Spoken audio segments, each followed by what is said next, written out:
So close to 700K that she received. And then I think the youngest, well, the second oldest, I think she received close to 250,000 rands or some sort. Close to 300,000 rands. And here are the allegations. Yes. So you are I blew it candidate. Yeah.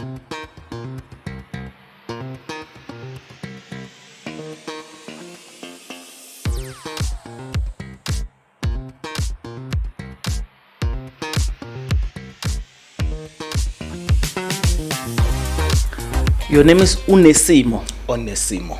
What does it mean? Onesimo means somebody who's humble, who's kind to himself and to many more. Many more. Onesimo, yes. Oh, okay. Yeah. Look, your story, I can describe it as someone who has blown it, someone who has been unfortunate, someone who has turned a leaf, a new leaf. So basically just tell me where were you born, and you explain how the impact of not having a father figure or a present father affected your life until you started manning up. I will ask you questions as you unfold this. Yes. As we said, my name is Onesimo Maliwa. I was born and raised in East London. I had the privilege to be born and raised in East London. Then I came here to Pretoria, I think that was in 2002, 2004. But the house was already bought before I was even born. Okay. But I knew nothing obviously of that, but I was born in East London, did my crèche there up to grade 3 in East London. Yes. And you came to Pretoria with your mother? I came to Pretoria with my sister on a train, actually. We came here on a train. I still have a vivid memory of that. Okay. Yeah. How old were you? At the time, I assume that I was 7 to 8 years. Okay. Yeah. Your older sister, I assume? Yeah, with my older sister. Okay. At that time, were you living with your father, or where your father was present in your life? Or you knew you had memories of your father? I knew that my father's still alive, but definitely my father was not present in my childhood times from 0 to 7 years old. Okay. He was never present, but I knew that my father was alive. The vivid memory that I have of him, me meeting up with him, I think I was 12 years. Oh. Yeah, but before I came to Pretoria, I basically knew nothing of him. Oh, okay. Yes. But I knew that he is around in East London, but I didn't know him in person. And growing up without a father definitely did impact me in the long run. But obviously in my childhood era, I didn't really realize that. Okay. You know, only now when you sit back, you reflect, you're like, every man needs a father. Every young lady needs a father. Matter of fact, any child needs both of their parents. If you're not fortunate enough, at least a guardian, to play such a role. So I would say that, not having a father around me, it did impact me, but only later on I did realize. Yeah. Okay. But childhood was very beautiful. Okay. I have great memories on my childhood, so I couldn't say that it affected me or impacted me, in my childhood era now. Okay, and if you had a beautiful childhood without your father, you had a present mother. I had a present mother. And you're a mama's boy. A mama's boy. You are the only son she had. A mama's boy is an understatement. Oh, okay. My mother, she was my lifeline. Oh, okay. And I was as well her lifeline as well. Mm-hmm. And the name of Ndoda, because I did introduce myself as Onesimo. Onesimo is my first name. Okay. And my daily mother, she called me Ndoda, and my aunts called me Men. The translation of Undoda is man. Okay, yes. Yeah. So yes, I was a mama's boy, a proud mama's boy until today. Okay. Yes. Yeah. Look, man, you come from a family where you had siblings, and your siblings you don't share the same father with your siblings. Definitely. And you left what will be your birthplace to Gauteng. Yes. Do you think that in itself has an impact in terms of relations between yourselves as siblings? Honestly, I have no idea. Right.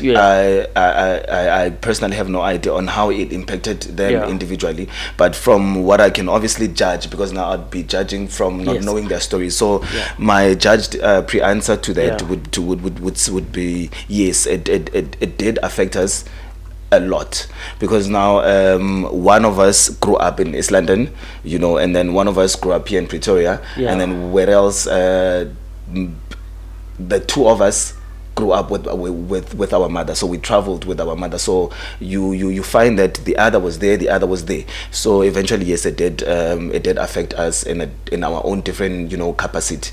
What's a blended family? A blended family, blended family is a family that grows together, right?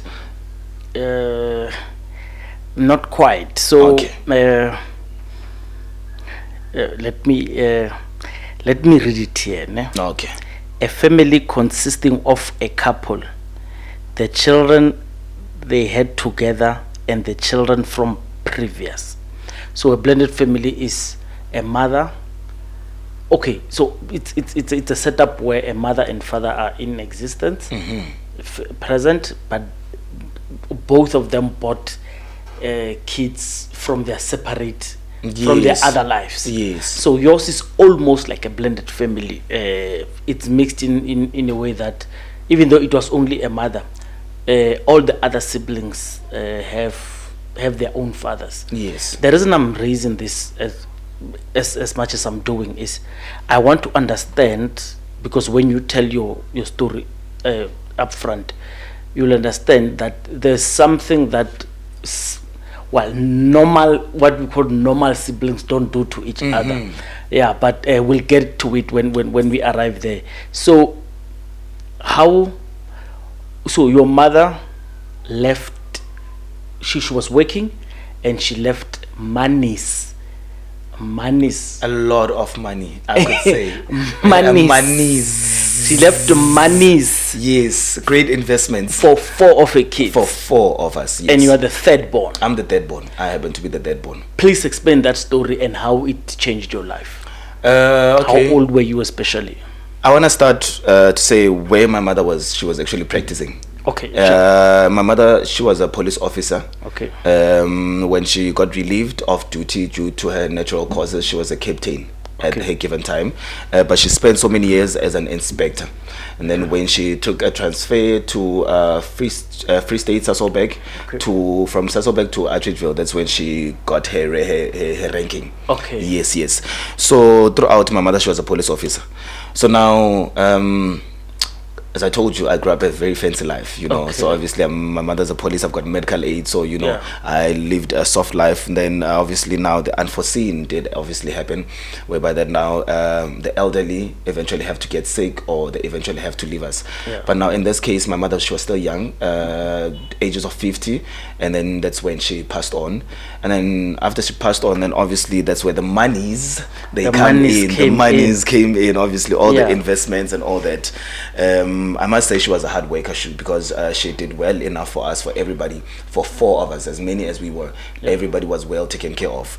So after she passed away, there's what we call GPF. GPF, I assume, and I would love to believe that it's normally associated with government workers and investment plan, especially for the ones who work with government. I'm not sure whether it's also on the private sector, but she was invested with that. So obviously when she passed on, all her investments, and including to a retirement funds and all that, they were all managed by GPF, right? So that's what was paying to everybody. That was what was managing the monies and all the assets and what so forth. And it's the same company that actually made sure that it pays out the house. It pays out the debt for electricity, because as well, I remember my childhood, they kept on switching off the electricity and on, back on. But that was no disadvantage for me. As I said, I had a beautiful childhood memory. So when that came along, the monies now came along, and everybody. When was it, and how old were you? I was this actually happened 2013. My mother passed away 2013. Yeah. Our last memories with our mother was in 2013. At the time, I was 17 years. Okay. I was 17 years old because I remember the following year I was about to do 18. I was born 1st of June, 96, 1st of June. So when she passed away, I was still a minor.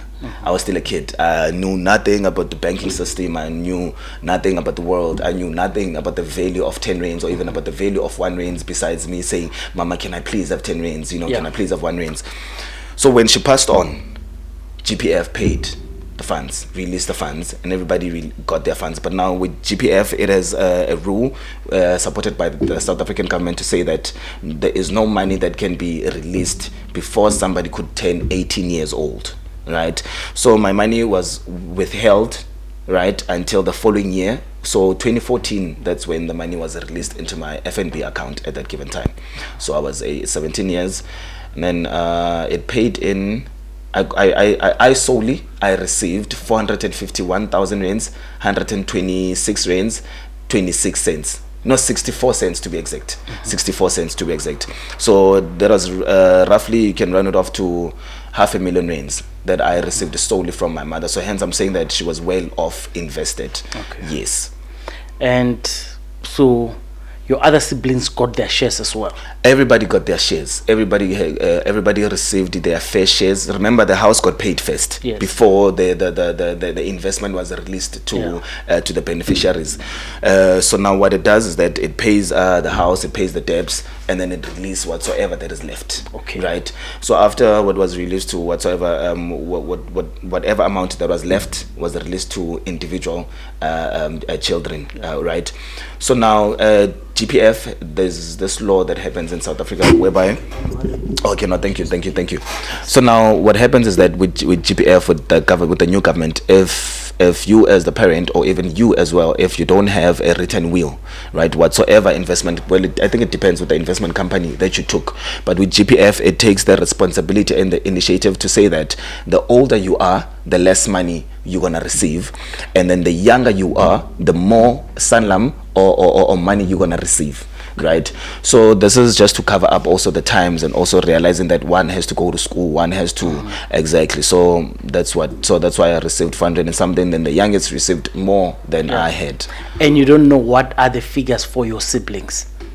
Well, I might have had a glimpse for the younger one. Okay. For the younger one, Plus minus? one, yeah, plus minus, she got about 7k, of which there was 606. It was above 650, above 660.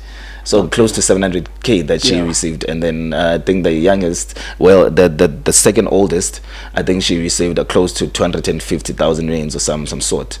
Close to 300,000 rands. And here are the allegations. Yes. So you are I blew it candidate. Yes. But over and above that, you personally, the money that you touched, it's around how much? The money that I touched. Yeah. When at that time, when it came to you. When it came to me, well, number one, what was supposed to have came to me, it should have been 451,126 rands 64 cents. Yes. But now, after the allegations that obviously played a part, then I had only touched only 130,000 rands. Yes. Of my spending from 500,000. So I can only account for 130,000. And you suspect what could have been the cost by the time you started handling? What do you suspect could have been the cost? The simplest cause that I suspect and I still believe is that my sisters overspent my money. Yes. They misused my money. I'm not sure whether it was intentional or it was just that we were all young or not. Yeah. But they misused my money in ways that they should have never. So I want you to understand, I'm not saying fathers are angels. Sure. But in instances like this, when the mother leaves, and I'm just estimating now, there's 1 million in the family, and there's no father figure. The eldest, I would assume, the eldest will be the local parentee, the one who will take care of everyone, the legal guardian. And with such, because you were all, should I say, your siblings.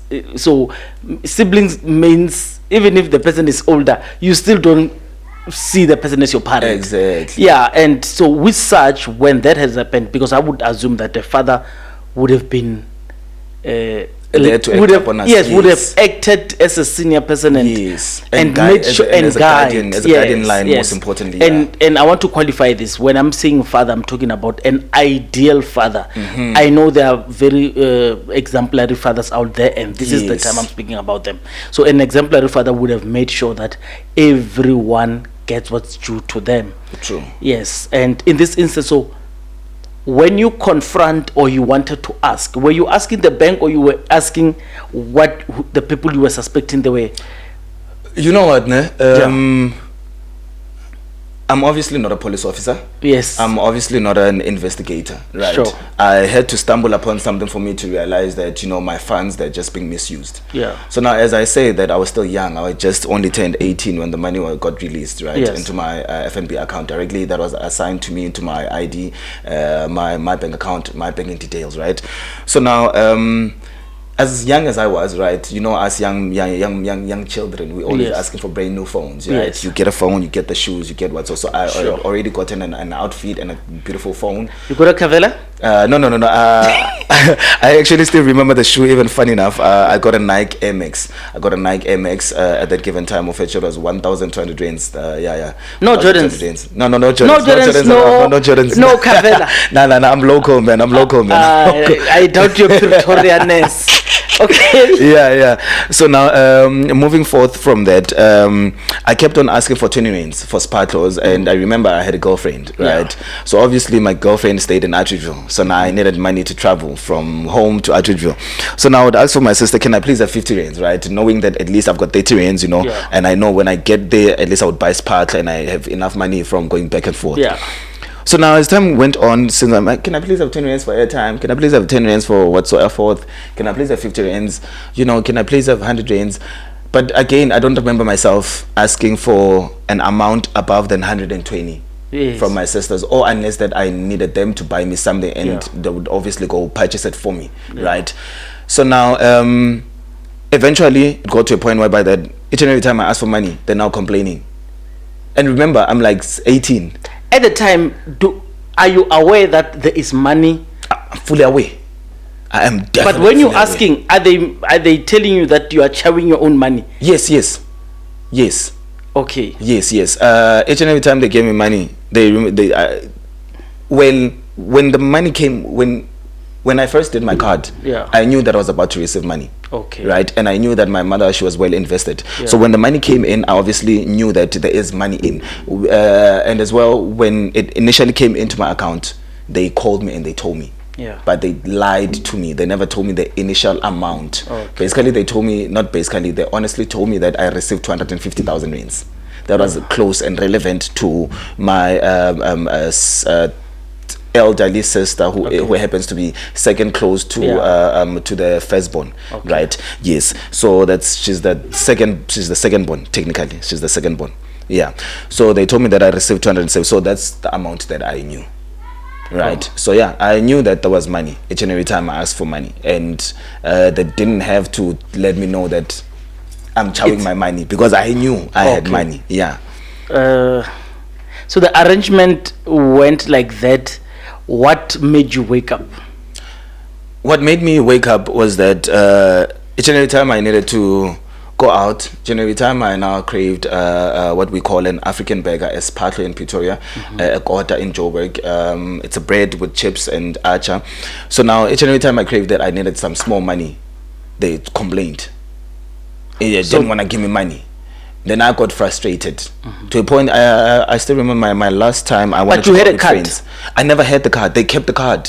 Funny enough, before the money came in, they kept the card. They kept my PIN. They also kept my SIM card for notifications, right? They kept my ID. Basically, they kept all my important details. These are your sisters? These are my sisters. I'm born with these people. I'm born with this is the same people that used to smack me. Don't steal, do the dishes, go to school. But funny enough, a couple of years later. Your sisters denying you an opportunity to work. not to work per se, denying you an opportunity to access my funds. To access your funds, and there was no agreement as to what should then happen. You did not know, but you knew you had money.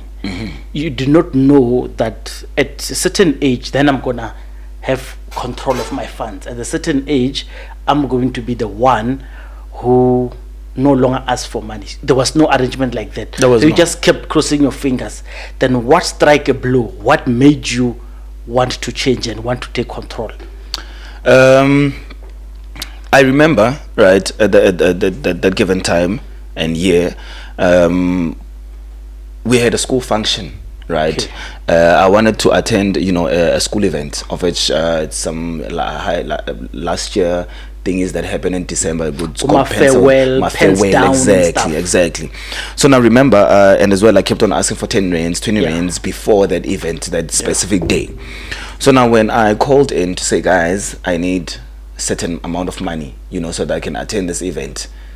They didn't answer my calls, they didn't pick up, never got back to my texts. Until I kept on calling and calling, they could realize that this person is actually nagging us. So that's why they picked up the phone call. So when they picked up the phone call, I told them, guys, I needed money for this and this. And then they said that, no, there's no money. You're always asking for money, what, so forth. So after I hung up the phone, I'm like, how on living earth, I'm 270,000 rands rich. And that's what I knew at that time, not knowing that there was actually more than 270,000 rands. So you borrowed money, went to town. Yeah. But who advised you to do that? Nobody. You just thought nobody advised me to do that. But remember, me knowing in the first place that was my money. That money came into my card, into under my ID. So obviously, I knew that I just had an upper hand whenever I wanted to, but I never really understood that I could take care of my funds and guard my funds and take decisions on my funds, So I thought that she was gonna do that for me. So I went to a sibling, a family friend, a Xhosa family that I know here in Westview. When they borrowed 50 rands, but luckily the lady, she even gave me more than what I actually asked for, right? Of which I went to Home Affairs, and that's where I did my ID, my temporal ID at that given time, and then took a taxi back to Guacamole. So that's when I ended up in Guacamole in the first place. So when I arrived there, obviously went to see the banker. The gentleman that was helping me, I went there. I was like, I lost my card. I lied. I definitely lied to the guy, and I said I lost my card and so forth. I need a brand new card. And then I also told the guy that, can I also see my transactions, my banking transactions, of which I should have asked for a bank statement. But again, remember, I did mention that I was still young. I knew nothing of this world. I knew nothing about the terms and terminologies that are being used. So transaction was the closest thing that I could remember at the time.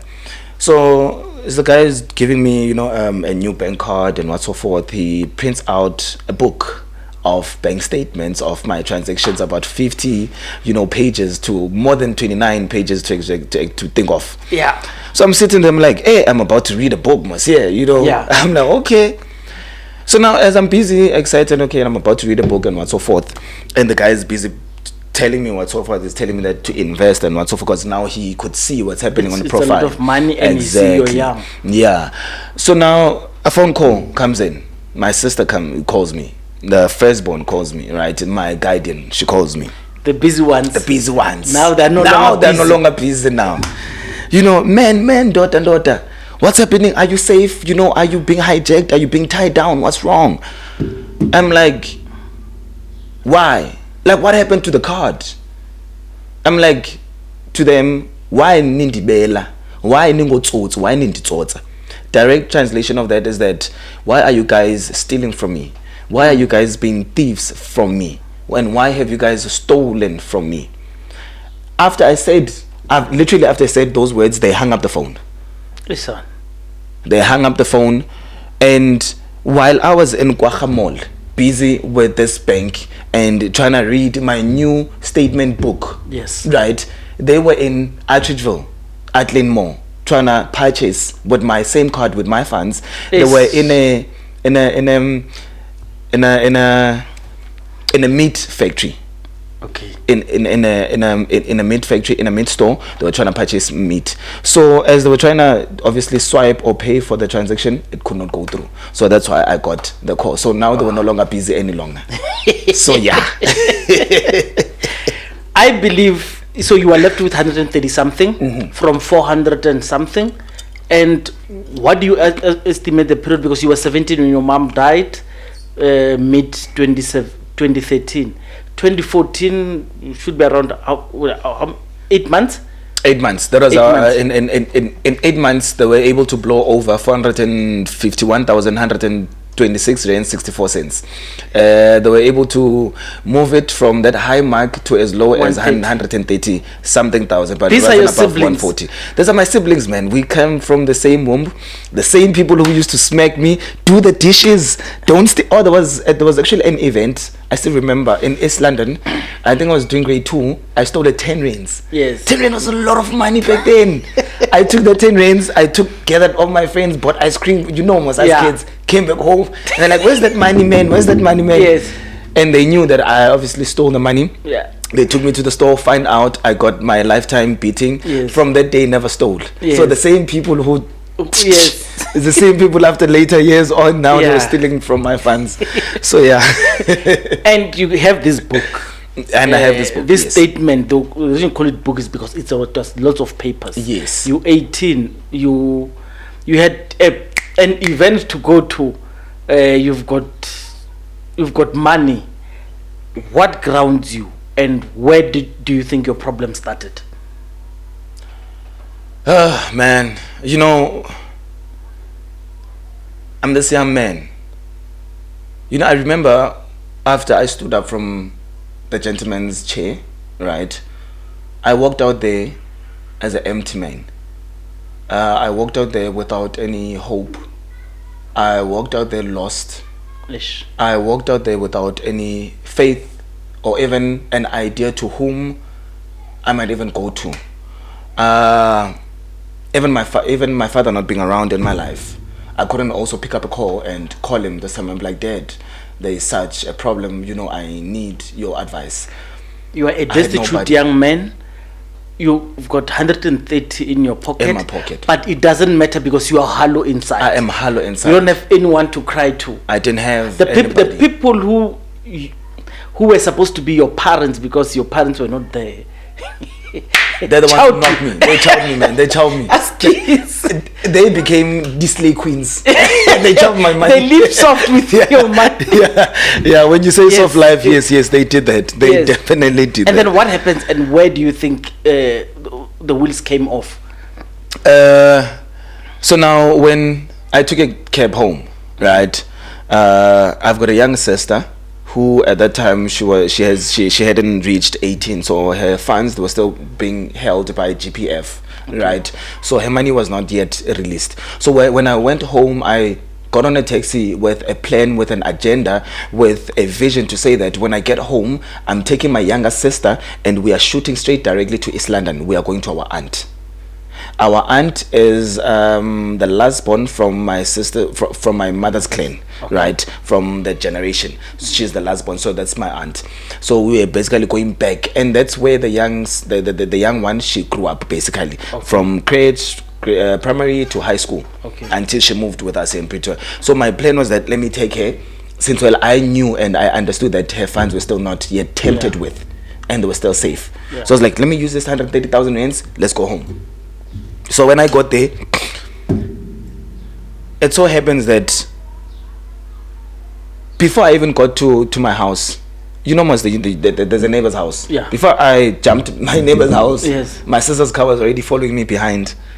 So when I'm on a cab from Kwacha, they're also driving back from Atteridgeville to our home. Yeah. So we got there. We arrived at the same time. Let me get this clear. So when your sister was chowing your money, she was already employed?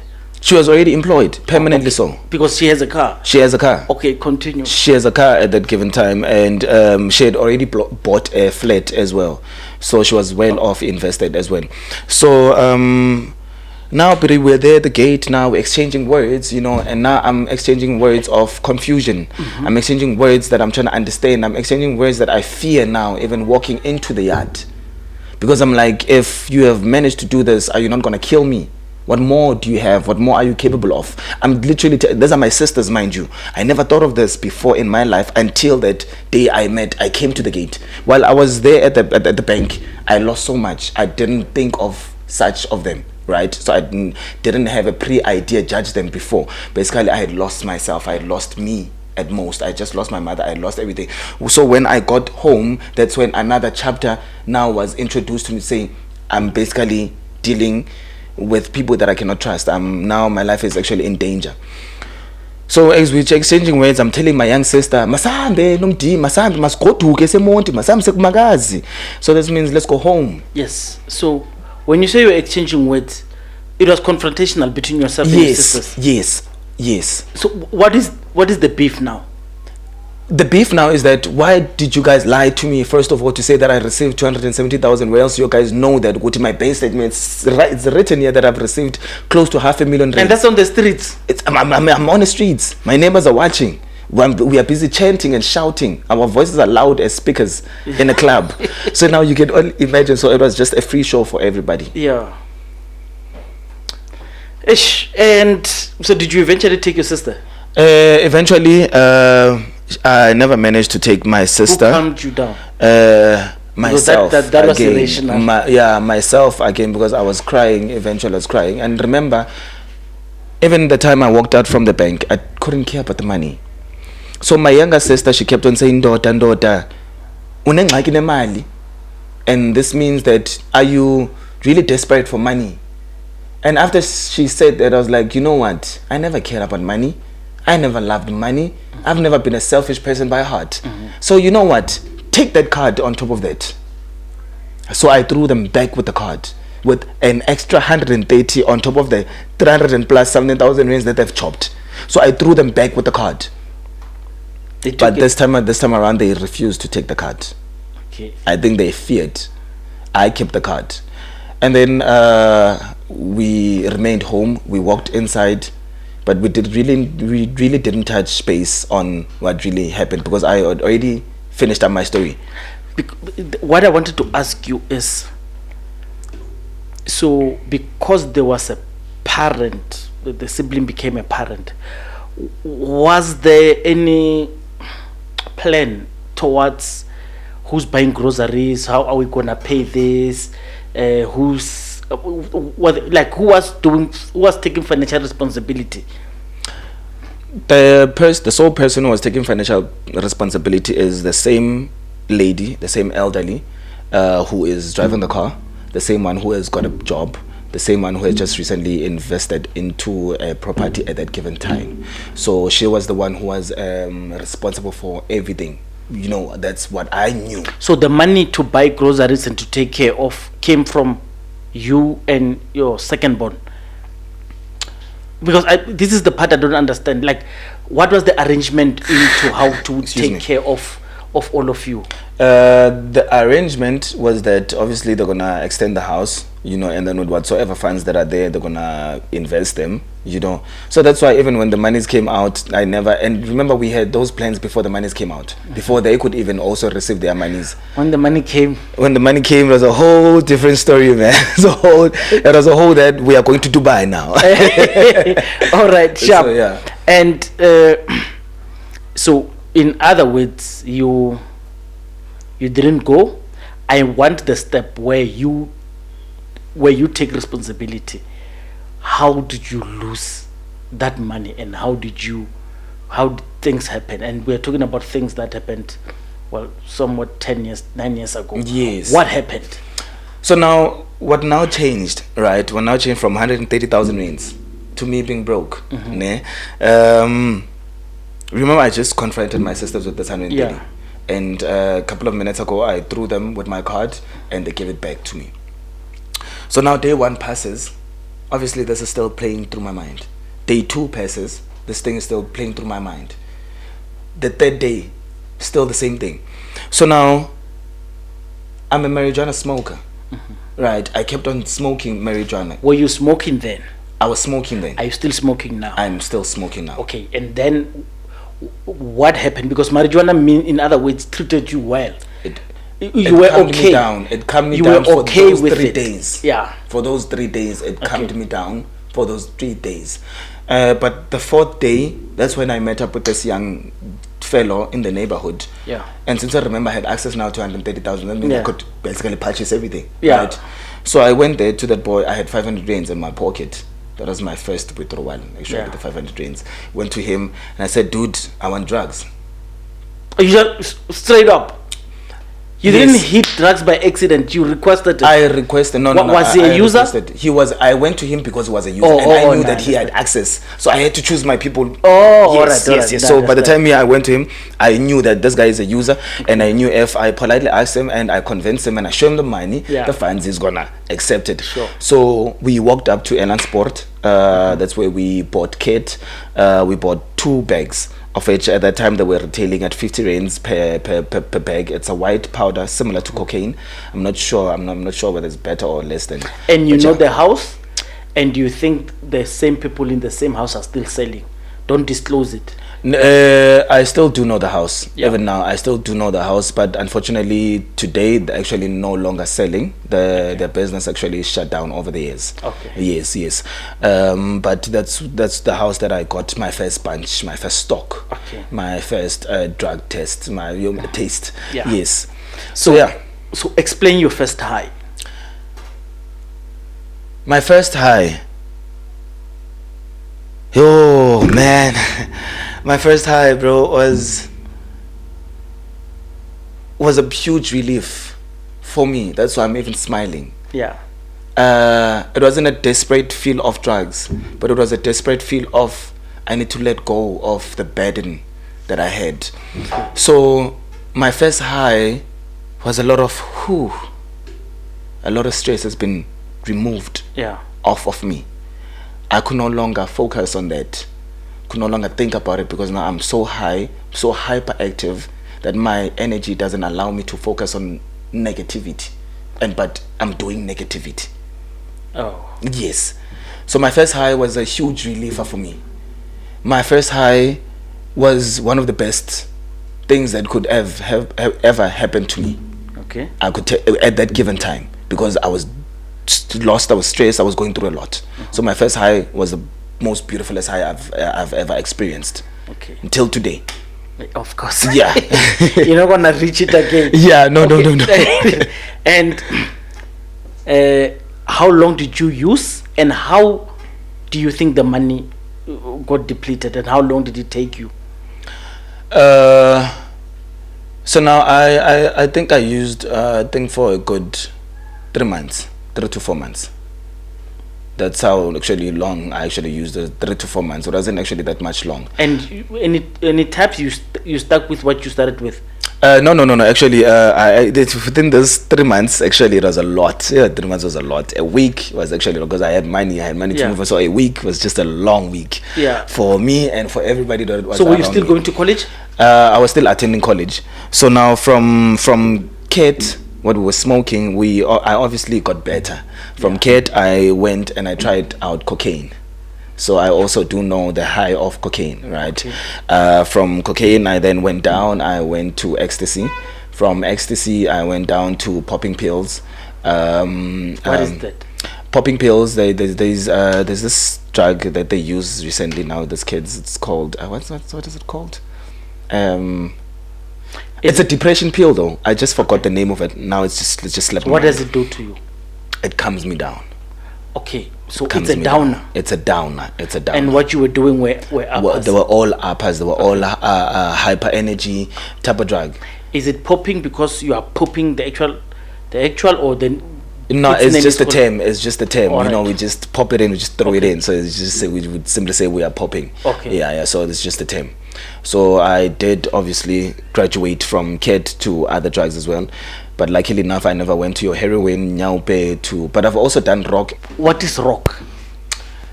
A rock is a drug that is mostly popular in the Western Cape, Cape Town, East London. A rock is also a downer as well. Oh, okay. It also calms you down. I may not know the scientific description for it, but the only thing that I know is a downer, and the name of the drug, it's a rock, and it's a peel that you burn and you smoke. It's similar to crystal. Okay. Yeah. And you said the whole entire experiment and stuff lasted 3 months. 3 to 4 months. 3 to 4 months. Nothing above 5 months. I'm sure of that. Did it end because you got tired, or it ended because your money? Yeah, that's a good question. So now, me being me, from the earliest age, now when my mother was still alive, I was a person who fancied the luxury. I was a person who had big dreams. I was a visionary. I'm a dreamer. Yeah. So that came into play while I was busy smoking, while I was inside the drug house. I still remember there was a young lady who walked in, and while she walked in, I looked at her, I'm like, she's not even my type. And then after that, I went into my own zone. It was like, first of all, there's nothing that I like here. The conversations, they're not here. The ladies that walk in and walk out here, they're not here. The type of lifestyle that I wish for myself, my dreams, what I wanted to achieve, I'm not going to achieve while seated here. So this drug life made you zombified, and Yes. you were looking at the life that you wanted to live. Yes. So when the girl came through, is it the type of girl that you would have dated, but you thought at your current stage you can't? Is it? No. She was a level below what you wanted, She was a way level below than what I wanted. and then you realized this is the level that you are trading in, and you. Yeah, and You- basically you I'm snap also out. going down the drain. Oh, Basically, okay, I I'm understand. gonna eventually date that girl. That's what I saw. So when I saw the girl, Oh. I was saying, okay, if I continue with this path, those are the type of girls that I'm gonna be dating. Eish. And I'm like, no, I need a girl who's gonna be holding a Louis Vuitton, a Chanel bag, who's Yeah. gonna be wearing nice high heels. I'm like, I'm not gonna find that here. Yeah. So that's what woke me up. Basically, I remembered my childhood self. I remembered the old Onesimo. I remembered the mama's boy. I remembered Undoda, Yeah. Mama. I remembered my dreams. That's what happened. All right. And you snapped out of it. I snapped out. And at that time, I think I was left about 70,000 rands in my bank account. and then from there, what happened? And then from there, I tried to pick myself up. I tried going back to school and attending, but again, since I was so much involved into drugs, my Yeah. behavior even at school was just not tolerable Yeah. to even to the other teachers. As much as they could sympathize that, you know what, Ned, there's this thing that we, especially kids who lose parents, we sometimes use it to our best disadvantage, to loom in people so that they understand our You situation. guilt trip people I guilt trip because you wanted the sympathy. Yes, the sympathy. But now they were too smart because they were old, the elders, Yeah. they seen life. So they realized that, no, this is not acceptable. So it got to a point that I even got into trouble in college, whereby they were threatening to actually chase me out of the college, but they understood there were parents, not only lecturers and teachers, they were parents, they were humans before their profession. So they dealt with me accordingly, and I think after a month we made peace with the lecturers and the school deans and what so forth. I dropped out. In respect of time, did you complete your qualification? I dropped out. You dropped out. I dropped out. You dropped out of high school. You dropped out of college, and now you are running My 70,000. No. Okay. Do you want to explain how the 70,000 depleted, or you don't know? You just No. I actually did. Actually, still do. Okay. So now, after that, right? After me dropping out, I got tired of school, got tired of using my knowledge, I got Yes. tired of using my mind, and I needed something fun, and I'm just an hyperactive, I'm a creative person, just by nature. Yeah. I went and I applied myself in State Theatre, South African State Theatre in Pretoria, and I went under a production by the name of Dipuo Productions at the time, with the likes of Mr. Thugs and with the other likes that I've actually slipped my mind right now. So I was under their supervision. I was there, and I also dropped out even there. But now, me dropping out there was solely because of the funds. I got dry. Oh, okay. I got dry, and that's when now me trying to open cases for my sisters, trying to get my money back. Or when the money is dry, you start understanding where you lost it. Yes. And so you wanted to pursue them legally, and I don't know if you succeeded, but did you make peace with your sisters? I never made peace. It's fine. Did they confess or did they explain? They never confessed, they never explained, they never even showed sympathy, they never even apologized till our current date, today, till 2023. Do you have good relations with them?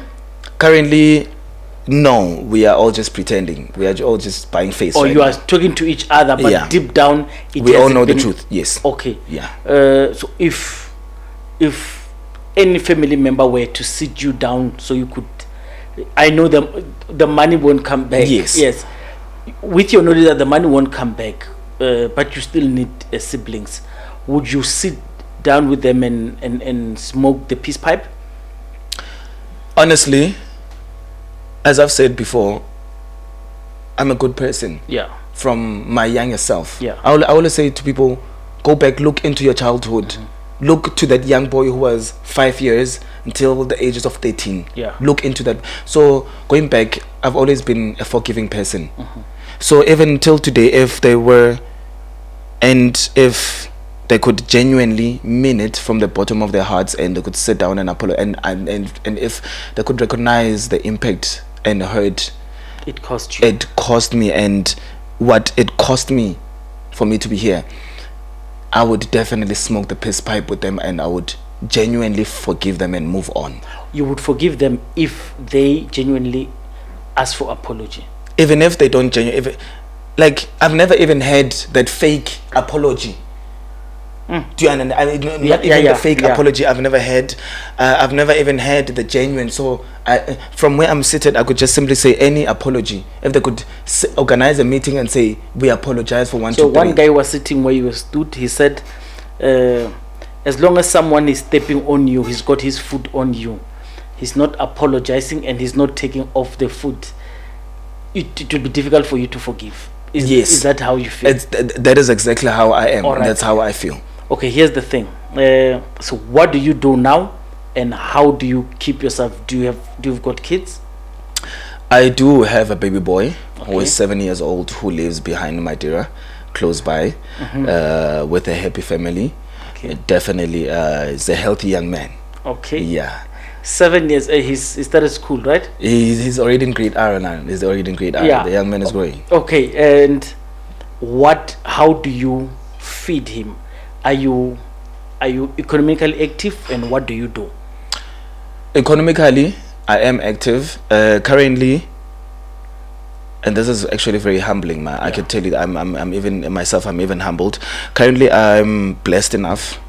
I am one of the chosen people by God that currently I'm now running my own company. So that's how I'm able to survive and buy a piece of loaf and a piece of bologna to add up into a proper meal for myself. So currently that's what I do. For the longest time I've been surviving on selling cookies on the streets. I've been surviving working at the local car wash here in the neighborhood close to Madeira, right there. And as well I also did construction work. I also represented one of the doctors here in the neighborhood, of which I don't want to disclose by now, but they also have a pharmacy, if I could just give out a hints out. So that's how I've survived throughout. I've been a hard working young man. Okay. So I've earned myself to where I'm seated with you right now. All right, thank you. Any message that you'd want to say to young men who do not have father figures? Anything that you want to say to them in closing? What is it that you want to say?